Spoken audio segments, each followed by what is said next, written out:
Hello ನಮಸ್ಕಾರ, ನಾನು ಕೊಪ್ಪಳದಿಂದ ಶರಣಪ್ಪ ಚಲಪುರ. ನ್ಯೂಸ್18ಗೆ ಸ್ವಾಗತ. ನ್ಯೂಸ್18 ಸಬ್ಸ್ಕ್ರೈಬ್ ಆಗಿ ನ್ಯೂಸ್18 ಸಾಮಾಜಿಕ ಚಾನಲ್ ಫಾಲೋ ಮಾಡಿ. ಇತ್ತೀಚಿನ ದಿನಗಳಲ್ಲಿ ಅವಶ್ಯಕತೆಗಳಲ್ಲಿ ಒಂದು ಪಾಸ್ಪೋರ್ಟ್.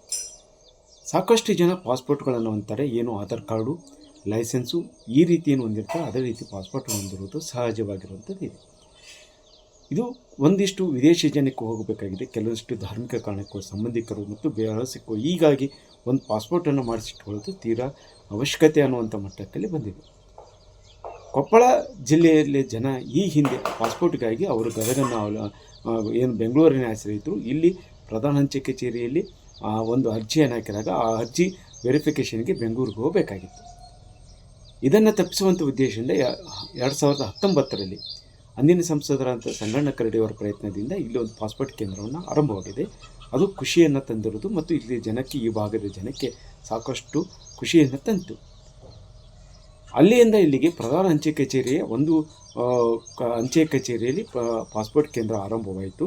ಅಲ್ಲಿ ಅದಕ್ಕೆ ಸಿಬ್ಬಂದಿಯನ್ನು ಇಲ್ಲಿ ಅಧೀಕ್ಷಕ ಕಚೇರಿಯಿಂದಲೇ ನೇಮಿಸಬೇಕು. ಈ ಹಿಂದೆ ಕೊಪ್ಪಳದ ಅಧೀಕ್ಷಕ ಕಚೇರಿ ಇಲ್ಲ, ಅದು ಗದಗಿನ ಮೂಲವಾಗಿತ್ತು. ಆದರೆ ಈಗ ಕೊಪ್ಪಳದಲ್ಲಿ ಅಧೀಕ್ಷಕ ಕಚೇರಿ ಇದೆ. ಇಲ್ಲಿ ಒಬ್ಬ ಅಗತ್ಯ ಸಿಬ್ಬಂದಿಯನ್ನು ನೇಮಿಸಿತ್ತು. ಇಲ್ಲಿ ಒಂದು ಅಗತ್ಯಕ್ಕೆ ತಕ್ಕಂತೆ ನೋಡಿದ್ರೆ ಇಲ್ಲಿ 3-4 ಜನ ಸಿಬ್ಬಂದಿ ಬೇಕು. ಅಲ್ಲಿ ಪರಿಚರಕ ಏನು ಒಬ್ಬ ಪ್ಯೂನ್ ಸಹ ಇಲ್ಲದೇ ಇರುವ ಒಬ್ಬ ಏನು ಅಂಚೆ ಕಚೇರಿ ಸಿಬ್ಬಂದಿ ಇದನ್ನು ನಿರ್ವಹಣೆ ಮಾಡಬೇಕು.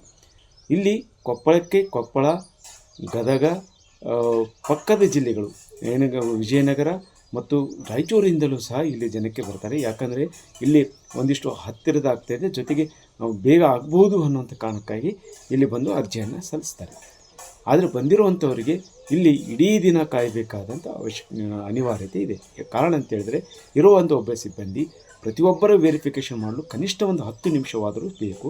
ಆ 10 ನಿಮಿಷದಲ್ಲಿ ಅಂದರೆ ಅವನಿಗೆ ಮುಂಜಾನೆ ಬಂದವರು ಸಂಜೆವರೆಗೂ ಸಹ ತಡರಾತ್ರಿವರೆಗೂ ಆವತ್ತಿನ ಕೊಟ್ಟಿರುವಂಥ ಅರ್ಜಿಯನ್ನು ವಿಲೇವಾರಿ ಮಾಡಿಕೊಂಡು ಅವುಗಳನ್ನು ಅಪ್ಲೋಡ್ ಮಾಡಿ ಅವನ್ನ ಬೆಂಗಳೂರಿಗೆ ಕಳಿಸಬೇಕಾಗುತ್ತೆ. ಅದು ಬೆಂಗಳೂರು ನಂತರ ಅಲ್ಲಿ ವೆರಿಫಿಕೇಷನ್ ಆಗಿ ಅವ್ರಿಗೆ ಪಾಸ್ಪೋರ್ಟನ್ನು ಬರುತ್ತೆ. ಹೈದರಾಬಾದ್ ಕರ್ನಾಟಕದ ಕತ್ತ ಕಡೆ ತುದಿಯಲ್ಲಿರುವಂತಹ ಕೊಪ್ಪಳ ಜಿಲ್ಲೆ ಬಹು ದಿನಗಳ ಬೇಡಿಕೆ ಆದಂತಹ ಪಾಸ್ಪೋರ್ಟ್ ಕೇಂದ್ರವನ್ನು ಅಂದಿನ ಸಂಸದರಾದಂತಹ ಶ್ರೀಯುತ ಸಂಗಣ್ಣ ಕರಡಿ ಸಾಹೇಬರು 2019ಕ್ಕೆ ಇದನ್ನು ಉದ್ಘಾಟನೆ ಮಾಡಿದರು. ಹಾಗೂ ಜನಪ್ರತಿನಿಧಿಗಳು ಸಹ ಇದರಲ್ಲಿ ಭಾಗವಹಿಸಿದರು. ಆದರೆ ಇದು ಕೇಂದ್ರ ಆಗಿದ್ದಕ್ಕೆ ಕೊಪ್ಪಳ ಜಿಲ್ಲೆಯ ಹರ್ಷವನ್ನು ವ್ಯಕ್ತಪಡಿಸ್ತೀವಿ. ಮಗ್ಗಲಿರುವಂತಹ ಬಳ್ಳಾರಿ ಡಿಸ್ಟಿಕ್ನವರು ಎಲ್ಲರೂ ಇಲ್ಲಿ ಬಂದು ಅರ್ಜಿಗಳನ್ನು ಹಾಕ್ತಾರೆ. ಈ ಕೇಂದ್ರದ ದೊಡ್ಡ ಕೊರತೆ ಏನಂದರೆ ಕೇವಲ ಒಬ್ಬ ಸಿಬ್ಬಂದಿ ಇರೋದ ಕಾರಣಕ್ಕೆ ಜಿಲ್ಲೆಯಾದ್ಯಂತ ಬರುವಂತಹ, ರಾಜ್ಯದಿಂದ ಬರುವಂತಹ ಇಲ್ಲಿ ಜನರಿಗೆ ಬಹಳ ತೊಂದರೆ ಇದೆ. ಇಲ್ಲಿ ಕೇಂದ್ರದಲ್ಲಿ ಕೇವಲ ಒಬ್ಬತ್ತಿರೋದಕ್ಕೆ 3 ಮಂದಿ ಇಲ್ಲಿ ಸಿಬ್ಬಂದಿಗಳ ಅತ್ಯಂತ ಅವಶ್ಯಕತೆ ಇದೆ. ಆಮೇಲೆ ಪಾಸ್ಪೋರ್ಟ್ ಕೇಂದ್ರದಲ್ಲಿ ಒಳಗಡೆಗೆ ಎಷ್ಟು ಫೀಸ್ ಕಟ್ಟಬೇಕನ್ನೋಂಥದ್ದು ಇದರಲ್ಲಿ ಒಂದು ನಾಮಫಲಕ ಇಲ್ಲ. ಅದೇ ರೀತಿಯಾಗಿ ಏನು ಡಾಕ್ಯುಮೆಂಟ್ಸ್ ತರಬೇಕನ್ನೋಂಥದ್ದು ಇದರಾಗ ಒಂದು ಅವರು ಬ್ಯಾನರ್ ಹಾಕಿಲ್ಲ. ಜನರಿಗೆ, ಅನಕ್ಷರಸ್ಥೆ ಇರುವಂತಹ ಈ ಜನರಿಗೆ ಪಾಸ್ಪೋರ್ಟ್ ಅನ್ನೋದೇ ದೊಡ್ಡ ಸೌಭಾಗ್ಯ. ಅಂಥದ್ರಲ್ಲಿ ಡಾಕ್ಯುಮೆಂಟ್ಸ್ ಏನು ತರಬೇಕನ್ನೋದಕ್ಕೆ ಪರದಾಡಿ ಒಂದು ಪಾಸ್ಪೋರ್ಟ್ ಆಗೋದ್ರೊಳಗೆ ಅವ್ರಿಗಾಗಿ ಹೋಗಿದ್ರು. ಕೇವಲ ಇದು ಎಜುಕೇಷನ್ ಸಲುವಾಗಿ ಹೋಗುವಂತಹ ಔಟ್ ಆಫ್ ಕಂಟ್ರಿಗೆ, ಆಮೇಲೆ ಪವಿತ್ರ ಯಾತ್ರೆ ಆದಂತಹ ಉಮ್ರಾಕ್ಕೆ, ಹಜ್ಜಿಗೆ ಹೋಗೋಕ್ಕೆ ಇದು ಒಳ್ಳೆ ಸುವರ್ಜಿತವಾದಂಥದ್ದಾಗಿದೆ.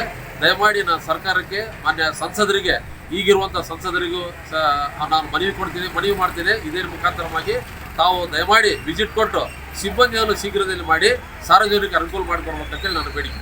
ಸರ್, ಏನಿಲ್ಲ, ಪಾಸ್ಪೋರ್ಟ್ ಮಾಡಿಸಿ ಬಂದಿದ್ದೀವಿ, ಹೊಸಪೇಟೆಯಿಂದ ಬಂದಿದ್ದೀವಿ.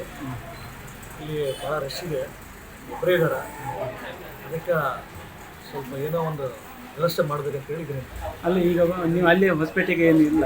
ಹೊಸಪೇಟೆಯಲ್ಲಿ ನಮ್ಮದು ಇಲ್ಲ, ಪಾಸ್ಪೋರ್ಟ್ ಸೇವಾ ಕೇಂದ್ರ ಇಲ್ಲ. ನಮ್ಮ ಹೊಸಪೇಟೆಯಿಂದ ಇಲ್ಲಿ ಕೊಪ್ಪಳ ಹತ್ರ ಆಗ್ತದೆ ಅಂತೇಳಿ ಅದಕ್ಕೆ ನಾವು ಕೊಪ್ಪಳ ಬಂದಿದ್ದೀವಿ. ಅಂದರೆ ಇಲ್ಲಿ ಸಮಸ್ಯೆ ಐತಿ. ಈಗ ಇಲ್ಲಿ ಸಮಸ್ಯೆ ಭಾಳ ಇದೆ. ಎಲ್ಲರೂ ನೋಡ್ರಿ ಬಂದು ವೇಟ್ ಮಾಡಿದ್ದಾರೆ. ನಾವು ಜೆಂಟ್ಸ್ ವೇಟ್ ಮಾಡ್ಬೋದು, ಲೇಡೀಸಿಗೆ ಭಾಳ ತೊಂದರೆ ಆಗ್ತದೆ. ಅದೇ ಏನು ಎಕ್ಸ್ಪೆಕ್ಟ್ ಮಾಡಿ ಬಂದೀವಿ ಅಂದರೆ ಸಮೀಪ ಇದೆ, ಈಸಿ ಆಗುತ್ತೆ. ನಮ್ಮ ಗಂಗಾವತಿಯಿಂದ ಬಂದೀವಿ ನಾವು, ಈಸಿ ಆಗುತ್ತೆ ಅಂತ ನಾವು ಬಂದೀವಿ. ಬಟ್ ಇಲ್ಲಿ ನೋಡಿದರೆ ಇಲ್ಲಿ ನೋಡೋ ಪ್ರಕಾರ ಭಾಳ ಟಫ್ ಅನಿಸ್ತಾ ಇದೆ, ಲೇಟ್ ಆಗುತ್ತೆ ಅನಿಸ್ತಾ ಇದೆ. ಸಿಬ್ಬಂದಿಗಳು ಕಡಿಮೆ ಇದೆ, ಎಂಪ್ಲಾಯ್ಸ್ ಬರ್ತಾ ಇದೆ. ಇದೆಲ್ಲ ಇದ್ರ ಬಗ್ಗೆ ಗಮನ ಕೊಡಬೇಕಲ್ಲ ಜಿಲ್ಲೆಯವರು, ಸಂಸದರು ಏನಂದರೆ ಗಮನ ಕೊಡಬೇಕು ಅಷ್ಟೇ ನಮ್ಮ ಅನಿಸಿಕೆ. ಇಲ್ಲಿ ಅಗತ್ಯ ಸಿಬ್ಬಂದಿಗೆ ಬಂದಿರೋ ಜೊತೆಗೆ ಸಾಕಷ್ಟು ಜನ ವೃದ್ಧರು ಬರ್ತಾರೆ, ಮಕ್ಕಳು ಕರ್ಕೊಂಡ್ಬರ್ತಾರೆ. ಅವರಿಗೆ ಮೂಲಭೂತ ಸೌಲಭ್ಯ ಇಲ್ಲ. ಒಂದು ಚಿಕ್ಕ ಕೊಠಡಿಯಲ್ಲಿರುವಂಥ ಈ ಪಾಸ್ಪೋರ್ಟ್ ಕೇಂದ್ರದಲ್ಲಿ ಅಪ್ಗ್ರೇಡೇಷನ್ ಮಾಡಬೇಕು, ಜೊತೆಗೆ ಸಿಬ್ಬಂದಿ ನೇಮಿಸಬೇಕು ಅನ್ನೋದು ಇದೆ. ಆದರೆ ಇಲ್ಲಿವರೆಗೂ ಸಹ ಅದು ಆಗದೇ ಇಲ್ಲ. ಯಾಕಂತ ಹೇಳಿದ್ರೆ ಇಲ್ಲಿ ಕೊಪ್ಪಳಕ್ಕೆ ಬರುವಂಥ ಪಾಸ್ಪೋರ್ಟ್ಗೆ ಬರುವಂಥ ಜನಕ್ಕೆ ಮೂಲಭೂತ ಸೌಲಭ್ಯ ಕೊಡಬೇಕು, ಜೊತೆಗೆ ಬೇಗನೆ ಆದರೆ ಅವರಿಗೆ ಇನ್ನಷ್ಟು ಇದೆ. ಇಲ್ಲಿ ಕನಿಷ್ಠ ಒಂದು ಇನ್ನಷ್ಟು ಸಿಬ್ಬಂದಿಯನ್ನು ನೇಮಿಸಿದರೆ ಅವರು ಬೇರೆ ಬೇರೆ ಕೆಲಸವನ್ನು ಮಾಡಿಕೊಂಡು ಬೇಗ ಆಗ್ತಾಯಿದೆ. ಜೊತೆಗೆ ಇನ್ನಷ್ಟು ಜನ ಪಾಸ್ಪೋರ್ಟ್ಗಾಗಿ ಇಲ್ಲಿ ಬರುವಂಥ ಜನ ಏನಿದೆ. ಆದರೆ ಇಲ್ಲಿ ಏನು ಪಾಸ್ಪೋರ್ಟ್ ಸಿಗ್ತಾ ಇದೆ, ಆದರೆ ಇಲ್ಲಿ ಬೇಗನೆ ಇಲ್ಲಿ ಸ್ಥಳ ಇದಕ್ಕಾಗ್ತಾ ಇಲ್ಲ ಅನ್ನುವಂಥ ಒತ್ತಾಯ ಇದೆ. ಆ ಕಾರಣಕ್ಕಾಗಿ ಏನು ಈಗಿನ ಸಂಸದರಾಗಿರುವಂಥ ರಾಜಶೇಖರ್ ಹಿಟ್ನಾಳ್ ಆಗಿರ್ಬೋದು ಅಥವಾ ಅಂಚೆ ಅಧೀಕ್ಷಕರು ಈ ಕ್ರಮ ಕೈಗೊಂಡು ಇಲ್ಲೊಂದು ಅಗತ್ಯ ಸಿಬ್ಬಂದಿ ಒದಗಿಸಬೇಕು ಅನ್ನೋದು ಇಲ್ಲಿ ಜನರ ಒತ್ತಾಯವಾಗಿದೆ. ಶರಣಪ್ಪ ಚಲಪುರ್, ನ್ಯೂಸ್ 18 ಕೊಪ್ಪಳ. ನಿರ್ಭೀತ, ನಿಷ್ಪಕ್ಷಪಾತ, ವಿಶ್ವಾಸಾರ್ಹ ಸುದ್ದಿಗಳಿಗೆ ಮತ್ತೊಂದು ಹೆಸರಾಗಿರುವಂತ ನ್ಯೂಸ್ 18 ಕನ್ನಡ ಈಗ ಆಪ್ನಲ್ಲೂ ಲಭ್ಯವಿದೆ. ದಯವಿಟ್ಟು ಇಲ್ಲಿರುವಂತ QR ಕೋಡ್ ಸ್ಕ್ಯಾನ್ ಮಾಡಿಕೊಂಡು ಆಪ್ ಡೌನ್ಲೋಡ್ ಮಾಡೋದಕ್ಕೆ ಮರಿಬೇಡಿ. ನಿಮ್ಮ ಬೆಂಬಲ ಹೀಗೆ ಸದಾ ನಮ್ಮೊಂದಿಗಿರಲಿ. ಧನ್ಯವಾದ.